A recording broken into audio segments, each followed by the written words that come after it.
Kuna video niliposti kwamba mwanaume unaweza kuwa naye kwenye mahusiano na akawa anakunyonya nguvu, aidha kwa kujua au kwa kutojua.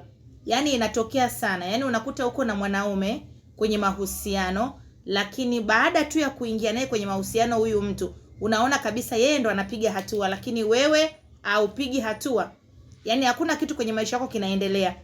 Kila mipango ambayo unaipanga kwamba utaifanya, unajisikia tu kuchoka, haujisikii motivation ya kufanya. Kila siku una respond, una postpone kwenye kufanya vitu vyako vya maendeleo, lakini muda huo yeye mwenzako anaendelea vizuri sana kwenye maendeleo yake. Anafanya vizuri sana kwenye mambo yake. Mambo yake yote yanaenda vizuri sana.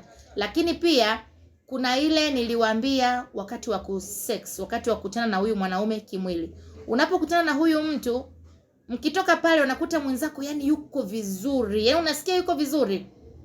Yaani yuko vizuri kama ni laptop tayari ameshaenda kwenye kochi anafanya vitu vyake vizuri. Lakini wewe ukitoka pale ni umechoka.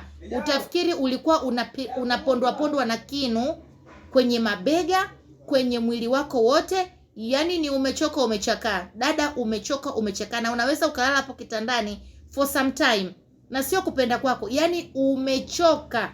Huyo mtu anakunyonya nguvu. Mwanaume ambaye hakunyonyi nguvu ni yule mwanaume ambaye unaingia naye kwenye mahusiano na unaona kabisa vitu vyako vinaenda kama ulivyokuwa unataka viende, kama unavyotaka. Yaani vitu vinaenda, especially vitu vyako vya maendeleo. Kama ni vitu ulikuwa umepanga kufanya vya maendeleo, utafanya. Ni interview ulikuwa umepanga kwenda kufanya, utaenda kuifanya. Yeye mwenyewe unakuta anakusupport, anataka mkue pamoja.